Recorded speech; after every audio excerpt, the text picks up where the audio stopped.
Right now, somewhere in a room of just 23 people, mathematics guarantees a 50-50 chance that two of those strangers share the exact same birthday. Not 70 people, not 100, 23. 23 people is all it takes. If that sounds wrong to you, your brain is already lying to you. The birthday paradox is one of the most devastating demonstrations of how completely broken human intuition becomes the moment it meets real mathematics. And here is what nobody tells you. This is not just about birthdays. There is a version of this paradox playing out in your daily life right now, in decisions about risk, money, and chance. And if you do not understand it, you are quietly losing to it every single day. Quietly losing every day. Most people will walk away from this thinking it is fun math trivia. If you stay to the final minute, you will understand exactly why the people who truly grasp probability carry a quiet, invisible advantage over everyone else. And you will know how to get it. By the end of this video, you will see not just why the birthday paradox shatters your intuition, but precisely how that same broken wiring is affecting decisions you made this week. This is not just about birthdays. The 23 people shot. Here is the setup. You walk into a room with 22 other people, 23 total, complete strangers. The question on the table: what are the odds that at least two people in that room share the exact same birthday? Most people's gut answer: extremely low. We have 365 days in a year. 23 people is tiny compared to that. The math probably spits out something like 5 or 6% right. The actual answer is 50%. Not 5, not 10, 50. A literal coin flip. 50%. This is the birthday paradox, and it has been confirmed mathematically, verified experimentally, and demonstrated in real rooms around the world. And it still breaks people's brains every single time. In 1939, mathematician Richard von Mises first formalized this problem as a thought experiment. The academic community was skeptical. Then the numbers came in, and they proved he was exactly right. Your instinct said tiny probability. Reality said coin flip. And here is what makes this genuinely disturbing. Your gut was not slightly wrong. It was catastrophically wrong. The gap between what your brain guesses and what mathematics reveals exposes something fundamental about how humans are wired to misunderstand the world around them. And if you think this is only about rooms and birthdays, that crack runs much deeper. The next segment explains exactly why your brain failed, and the answer is stranger than the paradox itself. Brain's blind spot. Here is why your brain got it so catastrophically wrong. When most people hear 23 people and 365 days, their mind runs one simple comparison: 23 versus 365. 23 is so much smaller. Surely the odds are tiny. But that is not the right question. You are not asking what are the chances someone shares your birthday. You are asking whether any two people share any birthday. And that distinction changes everything. With 23 people, there are not 23 possible pairs. There are 253 possible pairs. Every single person can be matched with every other person in the room. 253. 253 chances for a collision to happen. Your brain counted 23 individuals. Reality had 253 interactions. If that is already making your brain push back, hit like and subscribe, because the next facts are even harder to accept. Seriously, you are not ready for what is coming. This failure is not stupidity. It is a hardwired flaw. Humans evolved to think linearly, to count individuals, not combinations. We are simply not built to intuitively grasp how quickly interactions multiply as you add more people to any system. And because we never recognize this flaw in ourselves, we make decisions every single day that cost us. Quietly, invisibly, and consistently. But what does the math actually say underneath all of this? The next segment breaks it down in a way that will make 50% feel almost obvious in retrospect. And that is when it really gets unsettling. The real math trick. Let me show you how the math actually works, because it is more elegant than you would expect. And it reveals something profound about probability itself. The trick is to flip the question entirely. Instead of asking, what is the chance that two people share a birthday, ask the opposite. What is the chance that nobody shares a birthday? The theory of probabilities is at bottom nothing but common sense, reduced to calculus. Person 1 has a unique birthday. 365 out of 365. Obviously 100%. Person 2 has a different birthday from person 1, 364 out of 365. Person 3 has a different birthday from both, 363 out of 365. You multiply all of these fractions together for all 23 people. You get approximately 49.3%. That is the probability of no shared birthdays among all 23 people. Subtract from 100% and you arrive at 57%. The probability that at least 2 people share a birthday. Counting what doesn't happen reveals what does. The paradox is not a trick or a riddle. It is what emerges when you calculate probability the way mathematics demands, by flipping the question backwards, instead of the way our brains want to do it forward. This complementary method is one of the most powerful tools in all of probability theory. And watching what happens when you apply it as you keep adding more people to the room is where things start being interesting and start being genuinely alarming. The 70 people truth. Now watch what happens as you add more people. Because the probability curve does not climb gently, it detonates. 1. 30 people, 70% chance of a match. 2. 40 people, 89% chance of a match. 3. 50 people, 97% chance of a match. 4. 57 people, 99% chance of a match. 5. 70 people, 9% chance of a match. 70 people, that is a small wedding, a company meeting, a high school classroom. In any group of 70 people, it is virtually certain, not likely, not probable, but virtually certain, that 2 of them share a birthday. Virtually certain at just 70 people. From possible to certain. This is what makes the birthday paradox genuinely disorienting.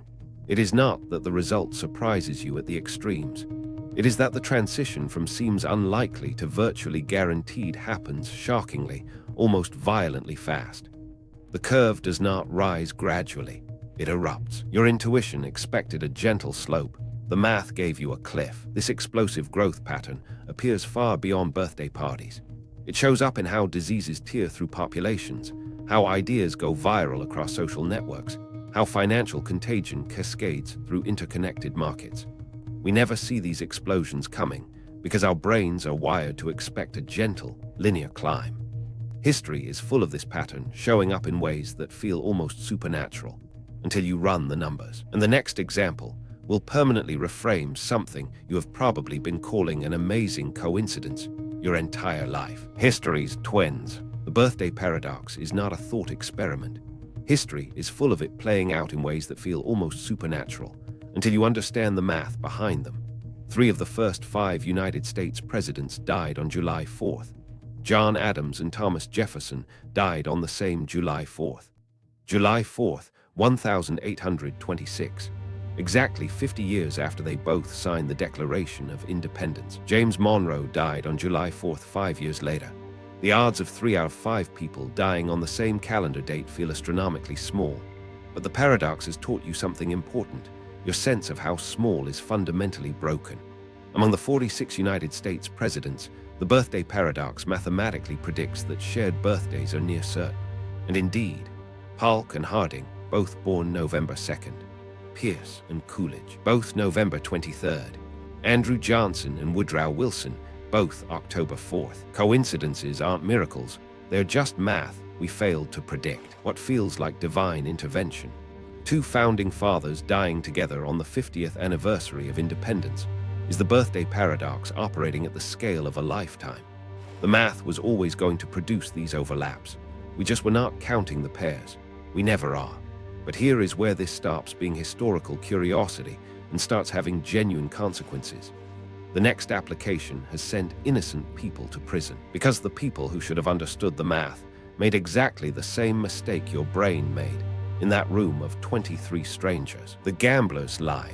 The birthday paradox has a dangerous cousin you have almost certainly encountered. The gambler's fallacy. The deeply felt belief that after a coin lands heads 5 times in a row, tails is somehow due. But the birthday paradox adds an entirely new and darker layer to this confusion.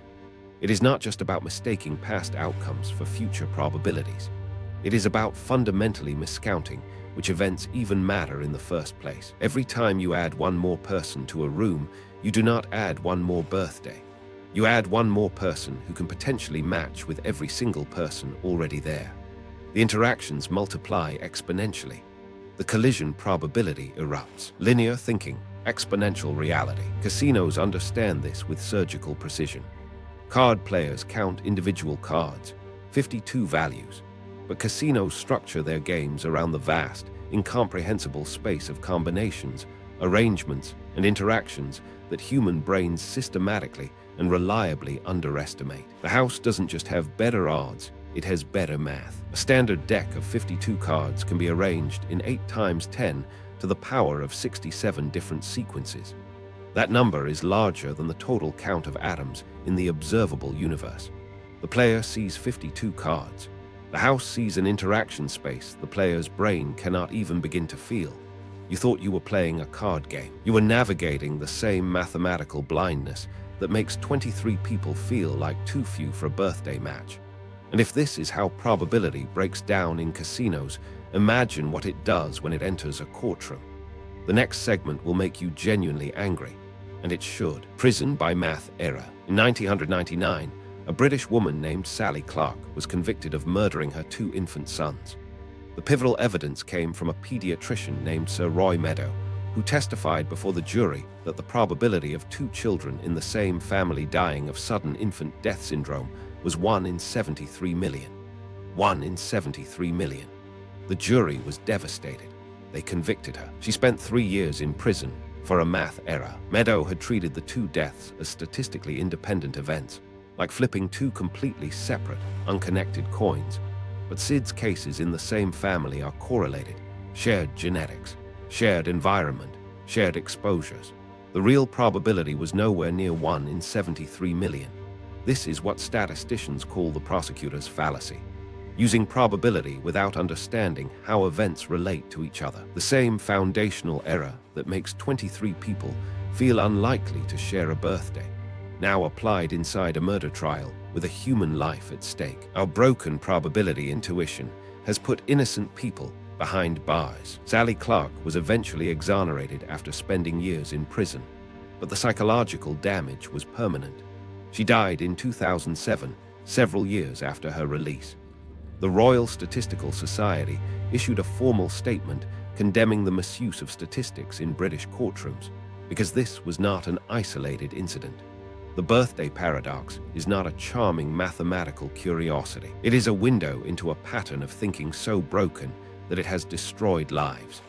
And the next version of this story reveals how that same flaw now threatens to corrupt an institution trusted by billions of people worldwide. DNA and false matches. Birthday paradox does not stop at individual courtrooms. It scales directly into the national DNA databases that now contain hundreds of millions of profiles. And what it predicts there is deeply unsettling. Here is the core problem. As a DNA database grows, the probability of a false coincidental match between 2 completely unrelated individuals follows exactly the same birthday curve. Slowly at first, then explosively. A database of a few thousand profiles carries minimal false match risk. A database of hundreds of millions of profiles carries something mathematically very different. More profiles, more collisions. In 2008, a study published in the journal Science examined the Arizona State DNA database, containing fewer than 65,000 profiles, and found 122 pairs of profiles that matched at 9 out of 13 standard genetic markers. Profiles from people classified by the system as entirely different individuals. We built databases faster than our intuition can manage them. In God we trust. All others must bring data. But data without probability literacy is just numbers being misread by broken intuition. The birthday paradox math predicts that false matches become statistically inevitable at scale. Not rare anomalies, but mathematical certainties arriving on a predictable curve.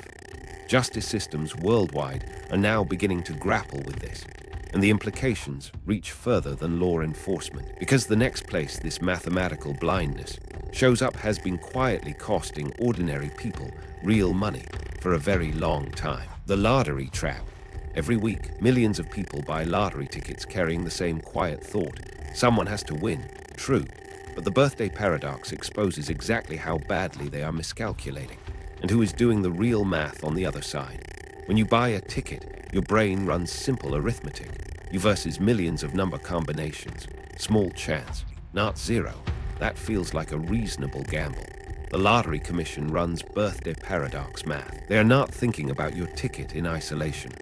They are calculating across all tickets, all buyers, all possible number combinations simultaneously, tracking the full space of interactions. At scale, everything changes, and they know it. Insurance companies operate identically.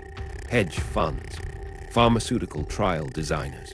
Every institution that manages risk at scale shares one defining characteristic. They count interactions while their clients count only themselves. They run the birthday paradox calculation while their customers run the 23 versus 365 calculation. That asymmetry, institutions counting what you cannot intuitively grasp, represents billions of dollars in wealth transfer every single year, flowing quietly from people who count individuals to systems that count interactions. The house counts combinations. You can only count yourself. This is the birthday paradox as an economic force, not a math curiosity. A silent, ongoing transfer running on your blind spot. Do you think this system is genius or manipulation? Comment genius or trap. I genuinely want to know where you stand. And if you know someone making decisions with lottery ticket thinking, share this with as many people as you possibly can. This understanding genuinely changes how people see risk, and everyone deserves that chance. That's your math problem, and here is what I opened with. The birthday paradox is not about rooms and birthdays. It is playing out in your life, in every decision that involves risk, coincidence, or probability. Right now, today, this week, every time you evaluate odds, whether a business idea will work, whether a health symptom is worth investigating, whether a pattern in your life is meaningful or just random noise, your brain counts individuals. Reality counts interactions. The people who truly understand this move through the world differently. They do not gamble on low probability miracles. They engineer situations where the combinatorial math tilts in their direction. They look for rooms where the birthday paradox curve works for them instead of against them. Count the interactions, not the individuals. The correction is not complicated. When you face any situation involving probability, flip the question. Count the possible pairs, not just the individuals. Count the collisions, not just your own single odds. Give your intuition the birthday paradox adjustment before it leads you somewhere expensive. Where else is your brain quietly lying to you right now? That is the real birthday paradox, not the math. The humility to doubt your instincts in exactly the moments they feel most certain. Because 23 people felt like too few, and the math said coin flip. Your intuition has been making that same error in bigger rooms, with bigger stakes, your entire life. The whole problem with the world is that fools and fanatics are always so certain of themselves, and wiser people so full of doubts. Mathematical wisdom is not about being smarter. It is about knowing precisely when to doubt yourself. If you made it this far, comment birthday blind. You have just joined the small group of people who understand what their own brain has been hiding from them. So here is where we land. You walked into a room of 23 strangers. Your gut said the odds of a shared birthday were tiny, maybe 5 or 6% at most. The math said 50%. Your gut was wrong by a factor of 10. And at 70 people, that number climbs to 99%. That crack in your intuition, that gap between what you feel and what is mathematically real, runs through everything. Through courtrooms where innocent people were convicted on misunderstood statistics. Through casinos where the house counts interaction spaces that players cannot even imagine. Through every institution that manages risk at scale, quietly leveraging the exact blind spot your brain has carried your entire life. The most dangerous certainty is the one your intuition provides without warning. The birthday paradox is a mirror. It shows you, with uncomfortable precision, exactly where your brain breaks down, and how consistently that failure costs you in ways you never notice, because you never ran the full calculation. Question your certainties, always. Flip the question. Count the interactions. Give your intuition the correction it does not know it needs. That is not pessimism. That is the quiet, invisible advantage of mathematical humility, available to anyone willing to accept that their gut is sometimes the least reliable thing in the room. If you made it this far, comment birthday blind. You have just joined the small group of people who understand what their own brain has been hiding from them all along. The truth is stranger than anything you could make up. If this broke your brain in the best way, hit subscribe, because next time it gets even stranger.